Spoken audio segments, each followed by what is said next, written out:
کائنات نے سورہ دخان میں ارشاد فرمایا اِنَّا أَنزَلْنَاهُ فِي لَيْلَةٍ مُبَارَكَةٍ، ہم نے اس قرآن پاک کو لوح محفوظ سے آسمان دنیا پر اتارنے کا فیصلہ ایک برکت والی رات میں کیا۔ اس مبارک رات میں ہر حکمت والا معاملہ طے کر دیا جاتا ہے۔ سرور کائنات صلی اللہ علیہ وسلم نے فرمایا جس دن اسلام اور مذہب اسلام میں اس چیز کو پیدا کیا جس کا دین سے کوئی سروکار نہیں تو وہ مردود ہے۔ مسلمانوں، یہی مبارک مہینہ ہے جس کے 15ویں رات کو شب برات کہا جاتا ہے۔ مکرم فرشتے 4 ہیں، حضرت جبرائیل افضل ہے۔ مکرم نبی 4 ہے، محمد صلی اللہ علیہ وسلم افضل ہے۔ مکرم صحابہ 4 ہے، ابوبکر صدیق رضی اللہ افضل ہے۔ مکرم مسجدیں 4 ہے، مسجد حرام افضل ہے۔ مکرم راتیں 4 ہے، شب قدر افضل ہے۔ مکرم مقامات 4 ہے، مکہ مکرمہ افضل ہے۔ مکرم پہاڑ 4 ہے، کوہ سینا افضل ہے۔ مکرم دریا 4 ہے، فرات افضل ہے۔ مکرم مہینہ 4 ہے، ماہ شعبان افضل ہے۔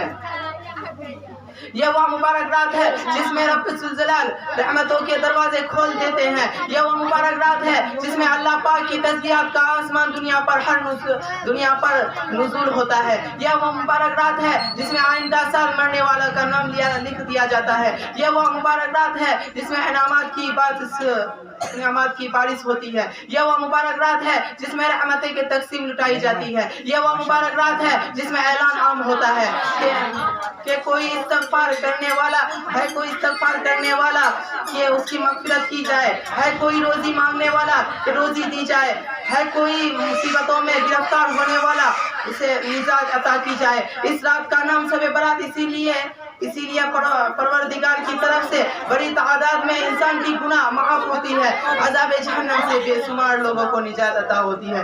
اس مبارک رات میں تمام امور کو فیصلہ ہو جاتا ہے کہ اناج پیدا ہوگا وہ بھی لکھ دیا جاتا ہے، جنگ ہوگی یا نہیں ہوگی وہ بھی لکھ دیا جاتا ہے، پانی کتنا برسے گا وہ بھی لکھ دیا جاتا ہے، کون مرے گا کون جیے گا وہ بھی لکھ دیا جاتا ہے، کون حج کرے گا وہ بھی لکھ دیا جاتا ہے، کون کتنا روزی ملے گا وہ بھی لکھ دیا جاتا ہے۔ الغرض سال بھر کے بچت کی منظوری اس سال مبارک رات میں لکھ دی جاتی ہے۔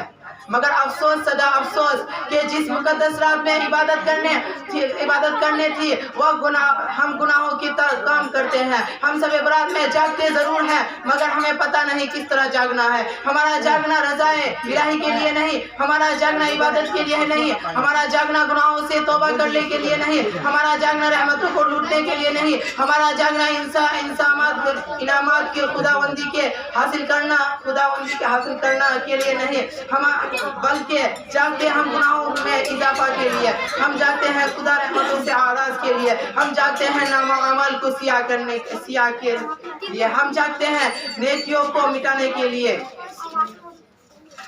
کہیں دیکھو تو آتش بازی ہو رہی ہے، کہیں دیکھو تو پٹاخے چھوڑے جا رہے ہیں، کہیں دیکھو تو مسجدوں کو سجایا جا رہا ہے، کہیں دیکھو تو قبرستان کو چراغیاں کیا جا رہا ہے، کہیں دیکھو تو حلوہ پکایا جا رہا ہے، کہیں دیکھو تو رحمتوں کا مذاق اڑایا جا رہا ہے، کہیں دیکھو تو سنتوں کا جنازہ نکالا جا رہا ہے، کہیں دیکھو تو ہندوانہ رسومات ادا ہو رہی ہے۔ مسلمانوں، میں تم سے پوچھنا چاہتا ہوں کہ صحابہ اور رسول کا یہی عمل تھا؟ کیا صحابہ نے آتش بازی کی تھی اس مقدس رات میں؟ کیا صحابہ نے پٹاخے چھوڑے تھے اس مقدس رات میں؟ کیا صحابہ نے مقدس رات میں مسجدوں کو سجایا؟ کیا صحابہ نے اس مقدس رات میں قبرستانوں کو چراغیاں کیا؟ کیا صحابہ نے اس مقدس رات میں حلوہ پکایا؟ کیا صحابہ نے اس مقدس رات میں رسومات ادا کی؟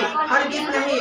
مسلمانوں، اپنے اولاد خاندان والوں کو اس مقدس رات میں گناہوں اور خرافاتوں سے بچائے، جیسے کہ اللہ پاک نے فرمایا اے ایمان والو جان اپنے گھر والوں کو آگ سے بچاؤ۔ اللہ پاک کو ہم اور تمام انسانوں کو عمل کرنے کی توفیق عطا فرمائے۔